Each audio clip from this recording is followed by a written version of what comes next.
Hello, hello, Mankhole. How are you?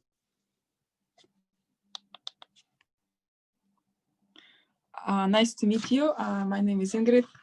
Hi. Don't hear you. President Mankhole, can you unmute your mic? Yes. Thank you. Hello. I'm trying to find a Hello. good lighting. Can you hear me now? Hello? Yes. Yes, we hear you very well. Good. I'm trying to find a good lighting. My office is not very well lit, but I hope you can see me. But we see you and hear you very well. How was your day? How are your mood? The day was hectic as usual. My mood is excellent. It's Friday. I look forward to women leading change every single day. And yeah, I'm good. Very nice. I would like to ask, with permission of Dr. Ayla, to start from praying. If our Princess Debbie Dineo Raphuti can start for our beginning of our conversation. Yes? Dr. Ayla, hello.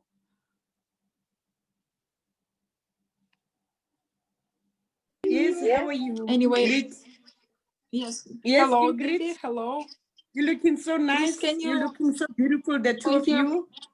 And President Mankhole, good morning, good afternoon, good evening. Yes, today it's a really important day. Some of people here in South Africa, they're going on leave. You know, they're starting the new festive season. Can we all pray, as I always say, that, Lord, I thank you for this family of World Women Leading Change. I thank you for the love. I thank you for the skills, the talent, the resources that individuals bring in this forum. We really want to thank you. Lord, strengthen us, protect us, give us more wisdom, that for the Lord, when we lead this World Women Leading Change, we must lead it with wisdom and with compassion, with kindness. We thank you so much. And as the two presidents will be talking to one another, we are really going to learn so much from them, and we give them that, you know, receptive kind of attitude that when they are talking to us, they are not only talking to World Women Leading Change, but to the entire world. We thank you, and we want to say yes and amen.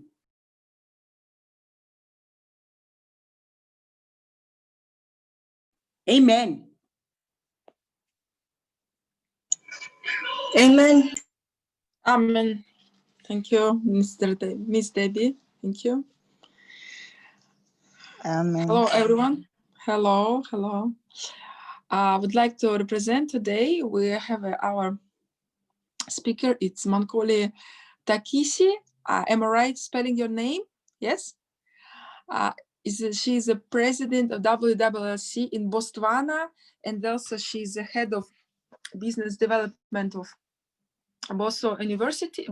Botho University, and we will talk about many things today, especially about leadership. My first question to you is, it's very interesting your background. When you were small little girl, what was your dream? How it started your life way of life, and maybe some example from childhood. What is motivated you? Could you start, please? You need to excuse me, you need to unmute. Sorry. Okay. Yes. Can you hear me now? All right. Yes. President, Ingrid, you're asking me to go back many, many years, but I will try. Okay. When I was young, I come originally from Botswana. I come from a large family, typical African family. I grew up with a family of 8 children. My mother and father were teachers, and then my father went into politics as he went on. My mother naturally had to juggle her teaching and the many, many children. But thanks to our African culture, because family and community is very tight and very strong. So my grandmother has always been around to support and extended family members. We lived in the village, which is about 60 kilometers from Gaborone, the capital of Botswana. And upon getting independence, my father got a job in government, and we moved into the city to Gaborone, and where we also lived with additional members of our family, my auntie's side, children from both my father's side and my mother's side. So all in all, for breakfast, there'll be about 15 plates to 18 plates. I know it's a bit difficult for some people to take, but that's how we grew up. I'm the last born of the 8 children from my biological parents. There were 5 men and 3 women. And naturally, the gap between me and my parents was very big. So my older sister and older brothers often took the parental role. As I grew up, because we moved into the city, I was fortunate. The last 3 of the children went to what we call private schools, because they were then named the English medium schools. I studied primary school at Thornhill Primary School. I then moved on to Maruapula Primary School, secondary school in Botswana. I was such a tomboy. I mean, I like playing in the engine, I like doing the rough things. And our African culture is that there are certain duties for ladies, certain duties for men. However, my parents never ever brought us up like that. If we went in the garden, the entire battalion went in the garden. And I call it a battalion because we were quite many. If we cleaned the house, the entire battalion cleaned the house. The men and the women cooked and did everything what everybody else did. So there was never any role discrimination. In fact, the first vehicle I learned how to drive was a tractor in the fields, because during times like this, my father will take everybody to the farm. And if plowing, those who went out to the fields to plow would plow. Those who cooked for those who had gone to plow, it was just like division of labor. However, coming to your question, I've always dreamt to be a fashion designer. My mother had a clothing company. And if you look at some of my books, when I was supposed to be studying certain subjects, I will not say which, I had scratches of clothes and, artifacts and things like that. And eventually, when I completed my secondary school, I then went and assisted my mother in her small company where she was making clothes. And I started off not as the designer that I wanted, but she made me the cleaner. I had to work my way up until I was good enough to be sent to the bank and actually be allowed to hold a pair of scissors. My grandmother also made clothes, so I used to help her a lot. And I think that's where my love for garments and fashion started. That's what I'd wanted to be. Yes, thank you very much. It's a very interesting answer for us, and you are like example of very active and leader in your country. And it's interesting to know how is the leadership developed in your country, especially among women, how we express themselves, maybe some projects, maybe some special mentality features. It's very interesting to know for us. Could you please tell? Yeah, I come from a tribe called the Tswana tribe, Botswana. And we are very strongly led by 3 roles of leadership. We have the chieftainship, which is the traditional leaders. And we also have the governance, which is the democratically elected government, which is our government. However, the chieftainship, and then we have the community, going back down to the community, which are the community leaders. This is a role where women play a very pivotal role. Our culture is that if you get married, the women are separated to one side. Usually it's within the homestead, the kraal, and the men go outside next to the cattle kraal. And this is where the young man is given the first hints of leadership, of how to lead as a man. And much as it's supposed to be very secretive, but the men are taught that a woman is a crystal glass. You can never crack a crystal glass.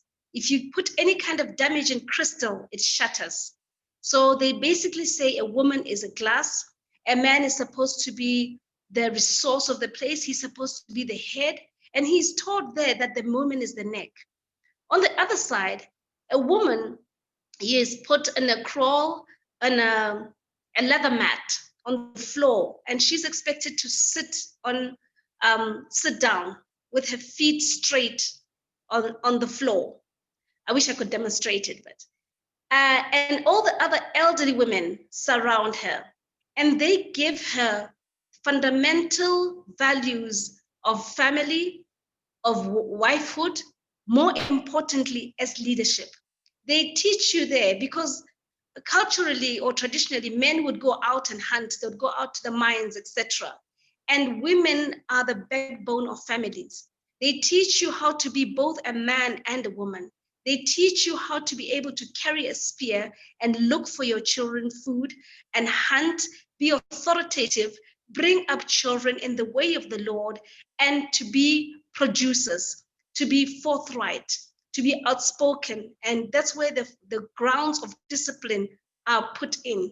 You would find elderly women who you think don't know you, who tell you the rules and regulations of the community and how you conduct yourself, and the expectation that they expect you to move the community forth. So in our African culture, women are taken very seriously. We have in history, in most of the Southern African countries, we've had women chiefs and who have actually led their tribes. This is instilled in us from a very early age. It's also instilled in us, especially when you get married, when we're expected to take on responsibilities. Furthermore, you are also in other countries, like the country where I'm married at. In Lesotho, when you get married, you're given a name, and it is understood that you're reviving the homestead. And usually you'd be given a name of authority, of responsibility.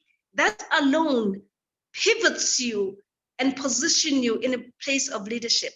So when I moved from Botswana, came to Lesotho, even before that, I was given a name, Mankhole. My real name is Karabo. And now I was branded. Professor Ayla understands total about personal branding. Tell me about it. I've gone through a couple of personal brandings. Some was voluntary, some was not voluntary. But what is important is understanding the brand and living up to the brand. I was branded Mankhole. Apparently, the woman Mankhole was the woman who led my husband's tribe, community to where we are currently living. And she pioneered and changed and did everything. Naturally, those expectations fall on me, and one has to live up to the game. Ingrid, I hope I've answered you. Yeah, it's very interesting because, when we change our, sharing our culture, maybe some very specific, interesting facts of the history of your nation and your habits, traditions. We are sharing it, and we are gives each other new knowledges. I think it's very important to be leader, to also share your culture, and to represent it for different countries, like you do now, as are watching us on stream on Facebook. I think many interesting people also from different countries. I've been to Africa and Tanzania, and I was surprised and how African people were humble. I mean, they're very, kind inside. So is it like a common feature of African people, like they're very soft inside. I mean, very kind, actually, most of them, and perceive life like they are like from a God, present of a God, like they are like to believe in goodwill. Am I right? Do you share my opinion? Oh, yes, I certainly share opinion, because not only are we from Christian background, but even culturally, traditionally, a woman, we've been informed that God gave her 2 arms to embrace, to hug, to nurture. Because we come from such an interactive and close community, and I say community because even we live with extended family, even we are all interrelated. So if I find your daughter crying, having hurt themselves, the natural thing I'm going to do as a woman is lift up the baby and put the baby on my breast, on my chest, and cuddle them and tell them it is okay, irrespective of whose child it is. So that is our culture as Africans. Yes, you're very right. We are taught from a very young age that you are your brother's keeper wherever you are. And I must say, yes. and I must say, these foundations have helped me a lot, because as I furthered my studies, I went to Birmingham, Aston College, to further my studies in fashion designing. And being in a foreign country, in England, it was the first time I had been on an aeroplane at the age of about 19. And the fear I had and the wonder I had, flying with this huge aircraft. My older brothers and sisters had traveled abroad before. So they had told me that you're going to disembark in Nairobi, Kenya. You do not leave the airport. You can shop around and then come back in the plane. Don't trust anybody, strangers, only the police, and say don't trust anybody there. Make sure you trust the international workers in the shops, in the international airport. So of course, nosy as I was, I walked around, and I got a bit lost. And then I remember I saw a policeman, and then I remembered, the person I can trust is the people who are working the international shops. They were very helpful. However, I was also told, when you get to London, Heathrow Airport, don't trust anybody else except the police. So all this was juggling in my mind. When I got to London, I had a slip of paper telling me I'll get from an airport, I get an Airbus to London Euston. Being from Africa, when they said Airbus, I thought it'd be something like a hovercraft. I mean, I'm in the first world. And of course, there were so many people around, and I couldn't see any police. So I walked around for a good 45 minutes until I met a policeman. And I asked him, sir, where can I get an Airbus? Number one, he was shocked that I could speak English, because they think everybody in Africa lives in the trees and with animals. And he was like, oh, so you speak English, love? And I said, yes, sir. Where can I get an Airbus? And he showed me an ordinary bus, written Airbus, and had been passing this Airbus because I was looking for a hovercraft all the time. And this man, he was about 40 years old. He called me love. I panicked. This is the difference in culture. He was saying, it's all right, love. You know how the British speak? They speak in a very funny accent, and every time they say, all right, love. And I didn't know. I just ran into the bus, as fast as I could. So it's the dynamics of different places. And I thank God for my roots, because they gave me the strength. They gave me the kindness that when I get into the Airbus, I sat next to a German gentleman, and naturally we started talking. And that helped, because he made me realize that all was well.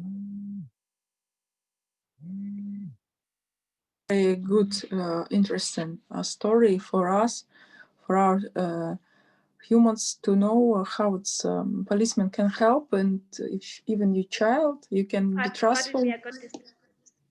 Yeah, I understand. It's a very exciting story. It's very interesting. Your experience, and you were brave for a young girl, young lady, to go and ask. I think it's a example of leader. When a leader don't hesitate, he act and try and do something, some step to make forward your efforts to achieve something. It's very like it's good for book, you know, for if you, as I understand, writing books. It's for your memoirs maybe in future. Wow. As yeah, it's good to write full stories. It's in your pocket and you can share with people from next generation. And it's interesting question, because you studied in Birmingham. It's very good universities considered to be, and so now you are also head of business development and external relations, yes, in your university in Botswana. Could you tell more about your students? Are they like to study, or they are how they are, how to say, trying to migrate later after they get education, or they are stayed their country and find a job?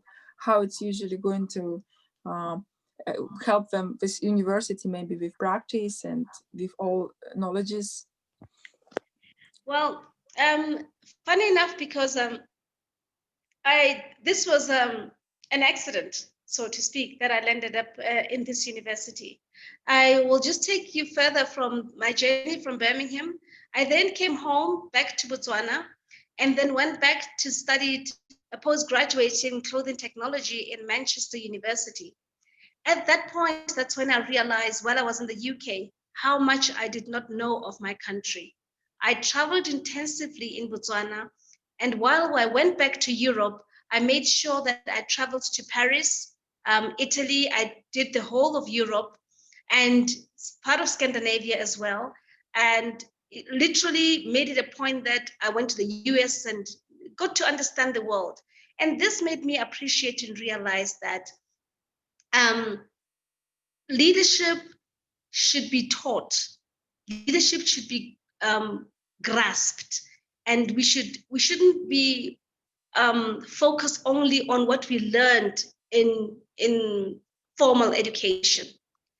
Upon coming back, I pursued my career in fashion designing and clothing. I lived in a few other countries, like in the USA first, in Illinois, and then in Indiana. And then I came and lived in Eswatini for 3 years. I then came back, still running my fashion design and consultancy company. Upon arrival,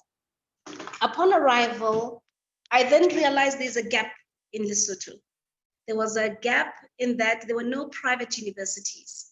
The investment and the economy was struggling. Where I came from in Botswana, they had opened up for private universities. So investment opportunities and mobility was more vibrant in Botswana. And then I volunteered in the Lesotho Chamber of Commerce. I worked there in the Lesotho Chamber of Commerce for some time. And through that platform, I then invited Botho University from Botswana. Botho University in Botswana informed me that maybe Lesotho was not ready. And that's when I realized that I needed to pioneer this. I convinced them that Lesotho shall be ready. And they said, okay, prove it to us. And basically, that's what I did. We negotiated with government. Government eventually agreed to sponsor our students. We, however, started in a very rough patch. Because of the government change, the previous government had fully acknowledged us to start the university. And when the new government came in, they did not really take on. So the university started with 21 self-sponsored students. And within a period of less than a year, the government had embraced our proposal. We had convinced the government that we were an effective and a serious business. And they immediately took on 200 students and sponsored them, fully paid for their tuition. As I said, this was in 2015. And within the same year, they took on an additional 100 students. Where I'm sitting right now, from 21 self-sponsored students, I have 1,700 fully government-sponsored students. And this is where you had to polish on your negotiation skills. And this university has taken on that. Each and every program shall be technological driven, shall be entrepreneurial driven, and leadership is very, very pinnacle and very important because we have lived the journey, because we have seen it. And this is where we are now. We've had 2 batches of graduations. We're looking forward to the next graduation in 2021.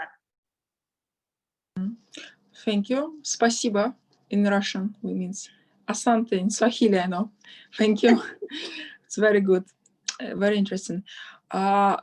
What about WWLC? Why you decided to started to join this movement, and how you get to know about WWLC? What is motivated you to become president of this community in Botswana? Well, being the president of WWLC in Lesotho has been more than an honor. Apart from the love that has always been shown, it's the dynamism, it's the challenge. I was recommended and invited by President Debbie. I met President Debbie in South Korea at the beginning of this year, at the beginning of the pandemic. And upon arrival, she gave me a call and told me about WWLC. And I thought, well, this is an amazing initiative. And having come aboard, it made me realize that this is an opportunity for me to network and learn from women leaders. People like Dr. Ayla, Justina, people who have been exposed to the first world, who are so willing and having, I would say, the natural love of giving.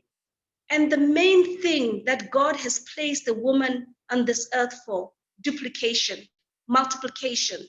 She taught us, and through her different networks, through World Women Leading Change, different networks have taught us the beauty of and the essence and the lack of better words, the wealth of duplication.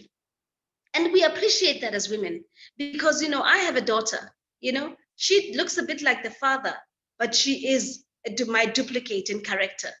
So if God has already created that anything that you duplicate and multiply will fulfill you, for God's sakes, why don't we duplicate the businesses? We have people who are living testimonies who have done it in real estate, in investment, etc.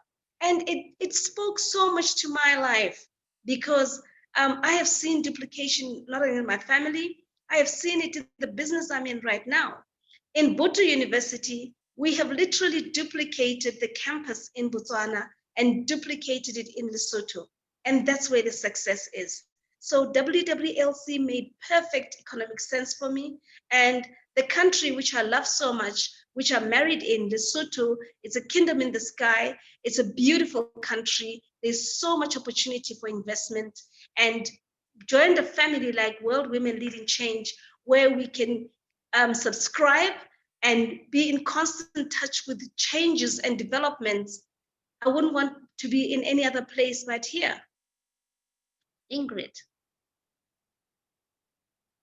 Want to say, first of all, it's duplicating in I agree with you, especially in our children. I have son, it's really showing as a character, as our something from mother, from father. It's very, very joyful, and you want to know how to say growing with child to the how to say the creation of God, to show it in the best way of from you and from father, and you wish him like a good faith and want him to be more better and successful than even me, like our support and believe in these children is help them to grow.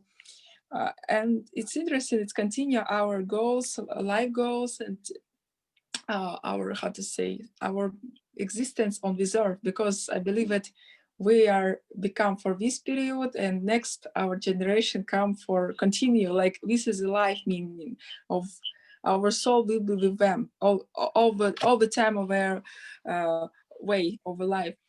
And it's very interesting, as you said about your daughter. And is it like, what do you think, leader, as you said, right, to must teach people to be leader also? And if, for example, nowadays, because this pandemic situation, we are sitting mostly at homes or working distance by distance, and everything changed. Like how it's now in Botswana, how people they cross with this problem with coronavirus, COVID, sorry, how you are thinking they must behave? What you recommend them as a leader? I just want to remind you that I am originally from Botswana, but I am now living in Lesotho. I will refrain from commenting too much on Botswana because the pandemic is rising very much there. In Lesotho, we want to believe that it's God's grace. We still only have very few number of deaths. We want to believe that is the topography, probably. But for some miracle, which we don't even want to question, we are right in the heart of South Africa. A lot is going around in South Africa, but we are still fairly safe. It's important in duplication.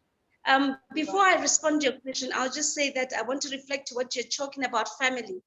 Like I told you earlier on, my father was transformed from a teacher to a politician.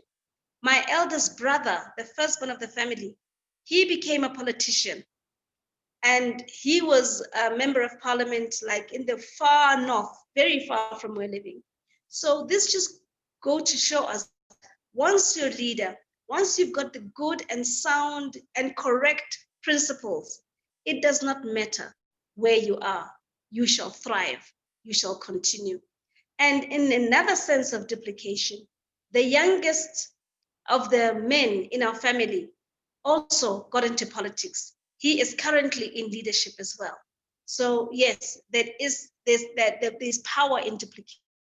And that's where World Women Leading Change is very, very good. And now I want to come to your question with regards to isolation, working from home, embracing the new normal. That's the power of leadership, because you need to be dynamic, you need to be agile, we need to be able to change to the current scenarios, adjust, and life has to go on and is going on. At Lesotho and Botho University, we have always had online platforms. So when the pandemic hit us, to go completely 100% online was a very easy transformation. My Vice Chancellor, Sheila Ram, is an amazing woman. She's very dynamic, very visionary. So as far back as in the early 20s, when we started Botho University, they envisioned this and they used the Blackboard. We have been doing online and uploading even well before the pandemic came on. So leadership is very, very important. You need to be visionary. And this is what we're teaching our upcoming generation. And the pandemic, yes, has hit us, but here we're operating at 50% capacity, but it's going on almost as normal. The semester has not been, it's only been changed in about 2 to 3 weeks. That is all. And we translate that to our families. You know, I come from a family that most of them are in Botswana. Other part of my family is in the USA, in Chicago. The other part of the family is in Eswatini. My older sister is married in Eswatini. And yes, just like I have the other family in Indonesia, Ingrid, on the other side of the world, we are in touch. We literally have family meetings. We agree, we have family groups, we chat, and We are all embracing the new normal. So COVID is there. I believe it's sent by God. He does send some things to correct us. Some things only Him knows why He brought something like this. I'm not one person who does not like overpraising the devil, and it's just a checkmate. Live in a new way. And for God's sakes, I love what has happened, because I would never know Ingrid. I would never know Iwi Justina and all the beautiful women and Professor Ayla had it not be of COVID. It's interesting that I searched about your country, Lesotho, where you stay. It's a small country in Southern Africa. Could you tell about sightseeing? What we can visit if we are come there? Oh yes, in Lesotho, we're a very unique country, extremely tiny. We are above South Africa, located in the belly of South Africa, because we do not have any border. We share no border with any other country except South Africa. That's why we say we're at the belly. But you know what? The belly button, Lesotho, is above South Africa. We are sitting at a very high altitude, and I want to invite everybody. We have the highest pub in the world. The altitude is extremely high. That's the first point that we can go. We also have a very strong Christian background. Missionaries came here very long ago. We have a beautiful blend of Catholic and the French missionaries. We have towns which are called Maznot, which are actually French-dominated towns in the middle of Africa. And we have a Christian and Protestant presence as well. We have very old buildings. We have had forts. We have had wars with South Africa, which is the white-dominated South Africans. Because they had guns, they would come with their ammunition. But because Basotho are extremely strategic people, they would ambush them in the mountains. And as the high-powered ammunitions are being pushed up uphill, the locals would roll down boulders and they would crush the enemy, people who are coming to invade us. We have a town which is actually at the only that we know of, let me say that I know of, the only place in the world where the British have actually been defeated. The British army were defeated by the locals, and the town is named Hlotse. Hlotse means defeated. Even now, the forts are still there. So when you come from a Christian background, there's a lot to see in terms of the old buildings, in terms of the history of the Catholics, in terms of the history of the missionaries, etc. We also are a kingdom.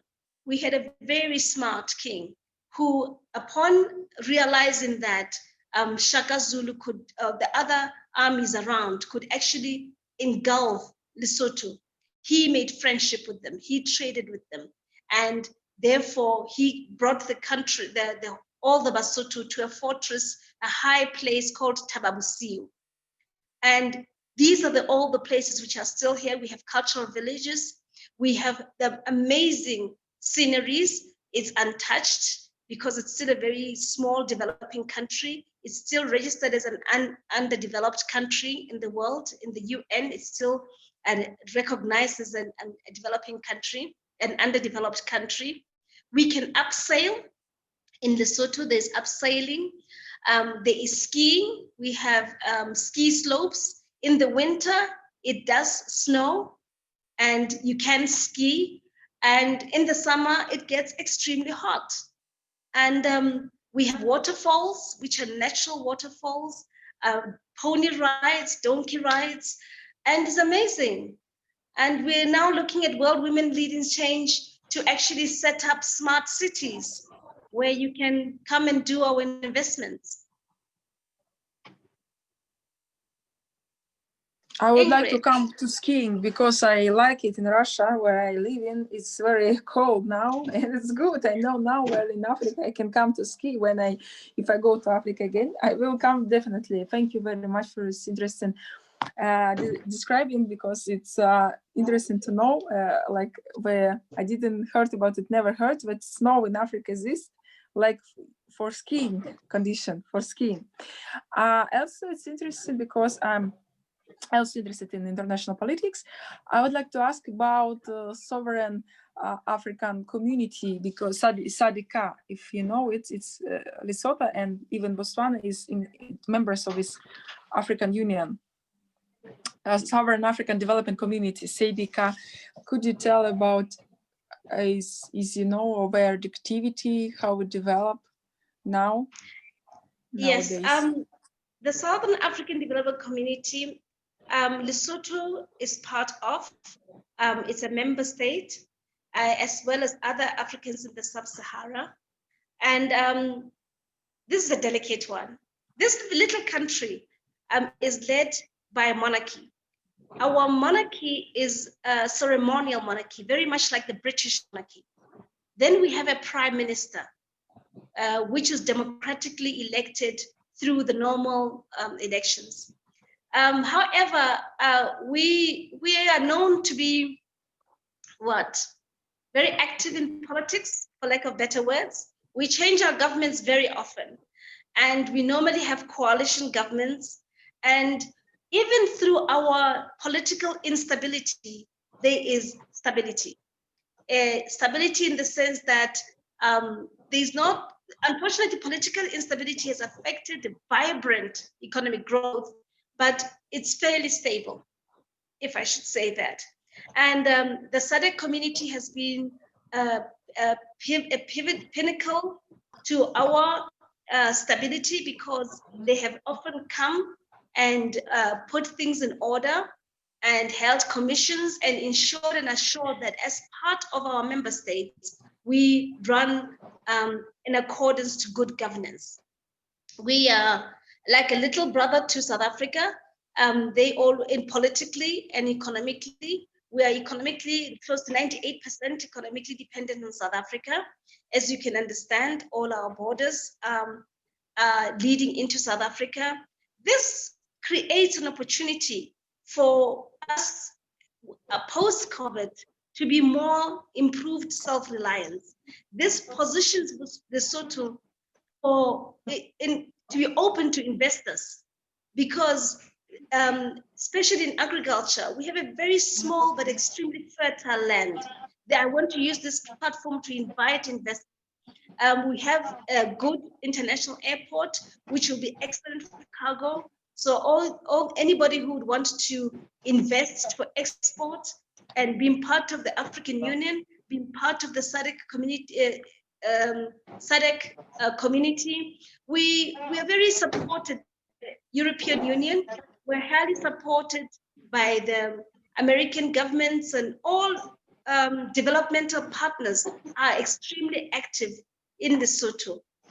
When you touch on manufacture, Lesotho still benefits from the African Growth Opportunity Act, which is an act which affords manufacturers to export textile and apparel and over 6,000 products to the US, duty-free and tariff-free. So there are a lot of opportunities which us in the world can take as in Lesotho.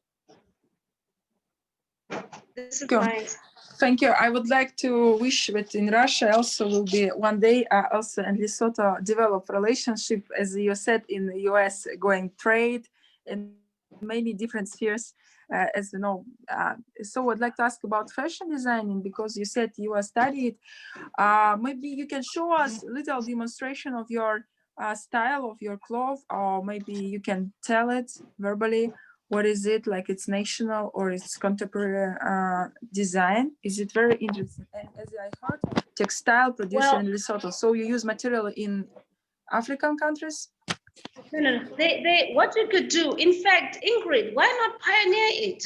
Why not come and even bring up to a protocol at government level? We can do it through World Women Leading Change and come up with an agreement like that, because developed countries are there also to help developing countries. We can bring investment from Russia and vice versa. What actually happens with the the African Growth Opportunity Act. It's an act of government during the Clinton administration, whereby they said to help African countries, developing countries, transform their economies, you can import a certain percentage of the raw material and add value, but you must add value in a country like Lesotho. There are a number of countries which qualify: Tanzania, Botswana, and Lesotho. Lesotho has taken up in the textile. And we have had a lot of Chinese and Asians coming because I can get raw material from Russia, for example. I bring it to Lesotho, we manufacture it into a garment and export it to America. It must only be purely for export. So if the material is from a third country, as long as I add value to a certain extent in the country like Lesotho, then it can be exported to America duty-free and tariff-free. It is not only America. We have the same bilateral agreement with the EU, the European Union. So come on, my dear colleagues, let us come and do investments. There's a list of products that I can share with World Women Leading Change that we can come and manufacture and re-export and change our lifestyles, change the livelihood of Southern Africans. I must say, in Lesotho, a lot of people are living well below the poverty line. And COVID-19 has hit so bad because 70% of the men are actually working in South Africa. Some are locked down in South Africa. Some, the borders that were not open, they could not come across, and it is really devastating. But we are still good. But about fashion design, you didn't answer for my question. I was very curious. Is it your style? Is traditional dress or some modern or some combining? It's very interesting. Okay, today is very contemporary. I'm just in the office and just an ordinary office shirt. But our traditional garments, which I've worn many times, is the blanket. The blanket that I'm always covered in, that actually is 100% wool, and the patterns and designs are actually from the culture. It's the corn, which is our staple food. It's the crown, which is His Majesty, the royalty that has kept us being the independent, and the leadership of the crown has kept us. We have several designs of the blankets. We also use the fabric, which is called a German print. The German print fabric is 100% cotton fabric, which was originally came with the German settlers. The German settlers settled around the Namibian coast. And because when they settled, they found the natives naked. They produced this very cheap fabric with pastel prints. And the pastel prints were made to cover the bodies of the servants and the natives as the missionaries and the traders were coming. This was embraced and came along as the African fabric, as the Southern African fabric. That is why the name German print, because it was a print which the Germans gave. It's 100% cotton fabric, and the fabric is mainly worn in Namibia, in Botswana, in Lesotho, and Eswatini, and a lot of the Tswana speaking in South Africa. That is our traditional fabric, and we have different types of clothes. The silhouette is mainly like a hat, and this originates from the Lesotho, the mountain, the fortress which saved our king from being captured. It's in the shape of a hat. It looks very much like a Chinese hat. The shape of it, and they say that it looks a bit like an African woman, a good figure of an African woman, which is very tiny in the waist and very broad in the hips. We have a different way of appreciating beauty in Africa. But even our huts, our homesteads, you'll find that the shape of that, the roof is that same kind of shape. So the silhouette of the design would be very much like that. An African woman is perceived to be very good looking when they're very full on the waist. So even those who are not full, you'll make a skirt usually which is gathered or which is very flare to create that illusion. But these days, people were going very contemporary, but we love our fabric because it's 100% cotton, it's natural, and it can breathe when it's very hot, and it can be very warm when it's cold. The blanket is 100% wool, and because we have a lot of sheep and wool, and the wool being a natural fiber, it can also breathe. But the winters here are very cold, so this is used especially for the women. They literally incubate their babies on their back to keep them warm with the blanket. Thank you. Thank you. I would like to give a word after your great speech, Dr. Ayla. She would like to ask you something. Dr. Ayla?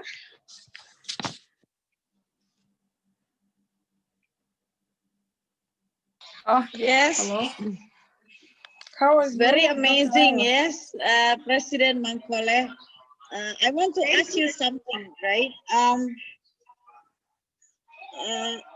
You know, actually, Africa is way behind a lot of people in the world because the first woman king is from Africa.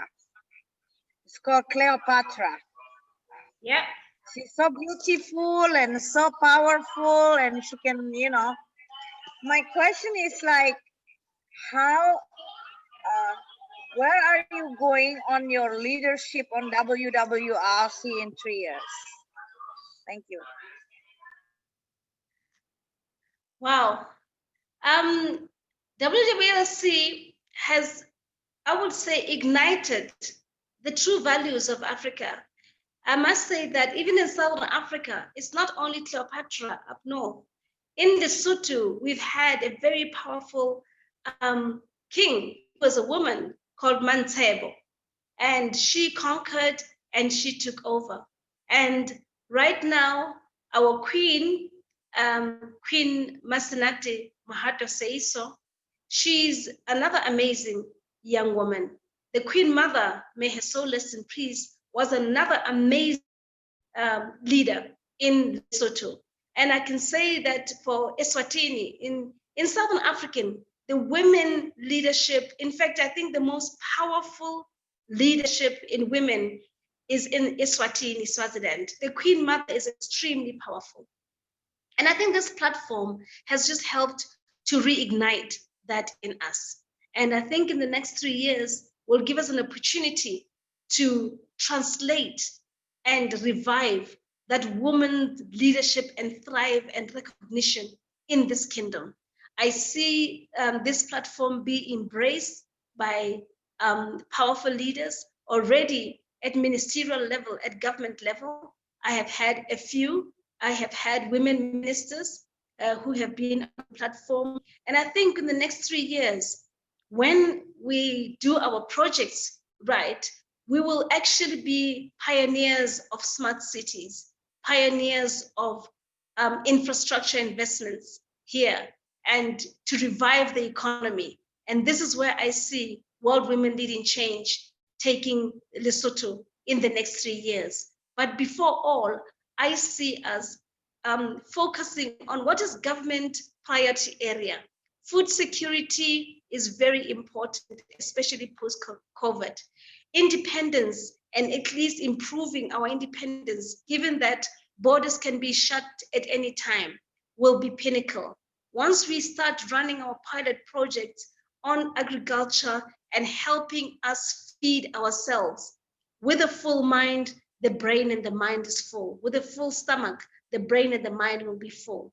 And with this connectivity and the vast openness of the network that you have given us through World Women Leading Change, I see investors pouring in. Thank you, Professor.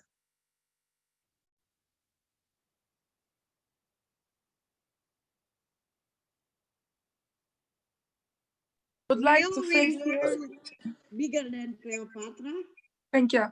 Sorry, I need to go, but I would like to thank you for this rightful interview. It was very exciting to share and opinions and listen to your background and all your experience of your life. I think you're a very good example of leader, successful beautiful, talented woman, and I wish you continue our cooperation in our WWLC. So all my best to you, and thank you. Have a good day, Dr. Ayla. Thank you. I think somebody else would like to ask you, maybe Julastina or some of our best ladies in this conference today, because maybe we have in their pocket some questions. Thank you for your time. Yeah. Yes, thank you so much for such a beautiful interview. President Ayla, are you talking? We cannot hear. Unmute, President That Ayla. will be my questions and my aspiration for Africa. We didn't hear them. Bigger than your continent. Great. Yes, thank you, President Mankhole. You are such a beautiful, smart woman. Smart in body, smart in upstairs, in the brain. We really want to thank you for being part of us. You're such a bright, shining star, very lovable, very approachable. You know, we just gelled when we met. And I thank God that I met you. And please, you know, embrace also Ostuli. You've got such a beautiful, wonderful daughter, an initiator with good leadership. I think she gets those kind of attributes from you. That was excellent. And I think in the next journey after Zambia is going to be Lesotho. Thank you so much for this. And you are not really a fashion designer. You are also a historian. We have learned so much from you. You are so proud of your countries, both Botswana and Lesotho. And that was amazing, my sister. Thank you so much. Love and light. Be the light as you are always be. Yes, thank you. Thank you. Thank you for the I'm opportunity. going to use Mangwana now. Thank you. Thank you, and thank you for the opportunity. And goodbye. Our song, Thank President you, Ayla. Thank you, Miss. especially President Our Mankhole, song. President Ingrid, Our song. President Juliastina, President my one and only Princess Debbie, President Lesottho, President Tando, Nadia, and Mpo. Also Thank President you. Rebecca, thank you so much. President Judith and Norma, thank you for coming. Love and light. Bye. Bye. We Bye, are the everyone. woman leading change, Bye. leading change. We are the woman leading change, leading change. We are the woman leading change, leading change. We are the woman leading change for our people, for our countries, for everyone in the world. Love, peace, needed in this world. Endurance, needed in this world. Forgiveness, needed in this world. Unity, needed in this world. Yes, African woman leading change. Antarctican woman leading change. Yes, Asia woman leading change. Yes, Australia woman leading change. Yes, Europe woman leading change. Yes, North America. Yes, South America, woman leading change. Kalirato fella, Kalirato fella.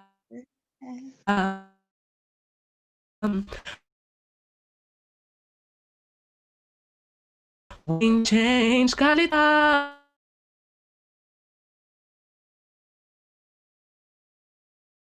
Kalita, Indonesia.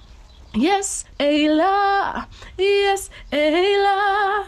Woman leading change. Yes, Indonesia.